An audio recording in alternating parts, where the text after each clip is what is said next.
Hi guys, thank you for joining me so far. I'm just going to round out the sessions today with my final video on the Vata dosha. So here I'm going to include some practical tips about how to balance Vata.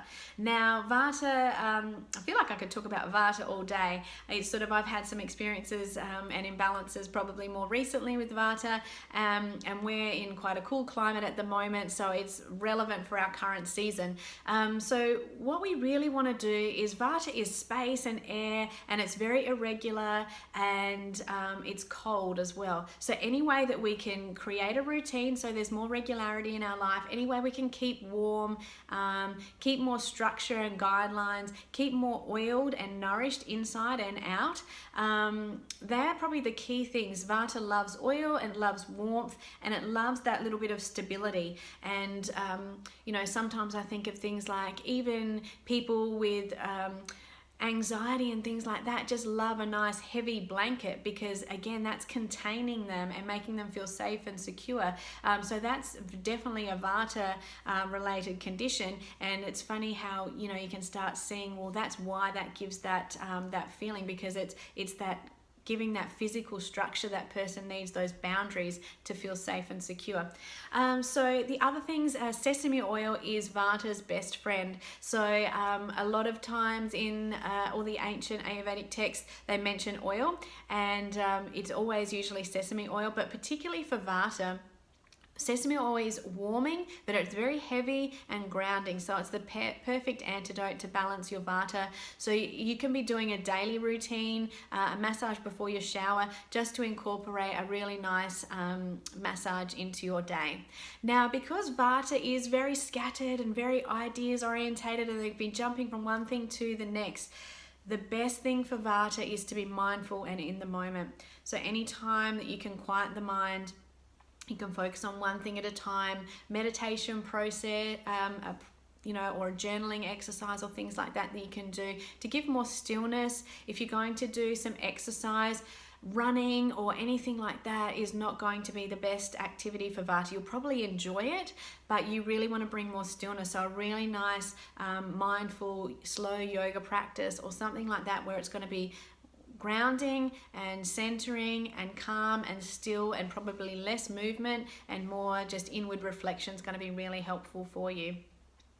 If we look at foods, Vata is one of those people where their appetite is also irregular, and generally they want to pick and graze all day. So Vata is one person where I would say, yeah, you definitely want to have maybe 3 meals a day, and sometimes they might even want that snack in the afternoon. So as Vata is really starting to peak, some dates and almonds or something like that, or a piece of fruit in the afternoon, just to give that little bit of sweetness, a little bit of grounding.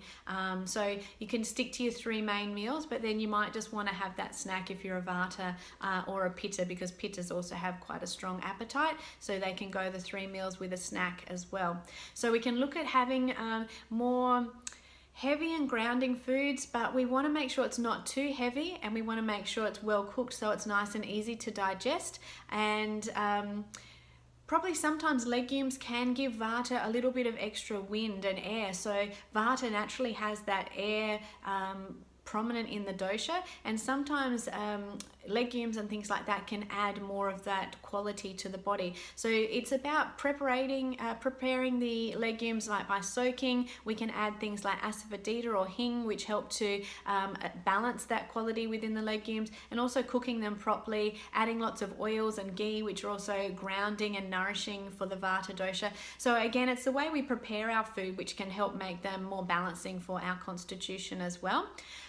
So in general, we also want to keep some spices and some fire in our meals, so we can use lots of spices. Again, ginger is great. We can sip on some ginger tea for Vata. It's really warming and great for our circulation if we're getting those cold hands and feet. And sesame oil, just while I think about, sometimes Vata can have trouble going off to sleep, so sesame oil can be a really nice one to help calm, and just put that on the crown of the head at night time, and that can, just a couple of drops of sesame oil, that can really help to ground and go off to a nice relaxing sleep as well. And you can also put some sesame oil on the soles of your feet as part of your evening routine. So in general, Vata wants to feel nice and warm, out of the wind, lots of oils, and lots of warm, nourishing cooked foods. I'd probably try to avoid the raw foods because it's cold and light, and it can aggravate the Vata dosha as well. And then if we're looking at herbs and essential oils, there's lots of great herbs that you can use to help really strengthen and make us feel more secure. And we can use things like our grounding essential oils like frankincense and copahiba, and things that just make us feel nice and safe and secure. And we can do some inhalations with those during our meditation, just to really help get us into that deeper space. And there's some great pranayama for all the yoga, for all the different doshas, but Nadi Shodhana is a really nice balancing breathing technique, which is really nice to balance the Vata dosha as well. So hopefully that's given you some little insights into what you can do if you've got Vata dominating your constitution, just to give you a little bit more balance. And otherwise, yeah, enjoy your recommendations that have come through your dosha quiz, and stay tuned for my blog post. The other thing that I really would like to recommend is download my Live Wisely guide. So in there, it's not only just about balancing Vata, Pitta or Kapha. There's really great Ayurvedic techniques and advice that every person can benefit from. So there's a link in my bio. It's called the Live Wisely guide, and it literally goes through, how often you should be eating, how much water you should be drinking, and different things that you can incorporate into your day-to-day life. And often, you don't need to buy anything or add anything. It's just simply changing the way you go about your day, just to really maximize the doshas that are at play at that certain time, and to really get the most benefits. So if you haven't already subscribed, you can download the Live Wisely guide through my bio, and get started embracing some daily Ayurvedic tips into your routine.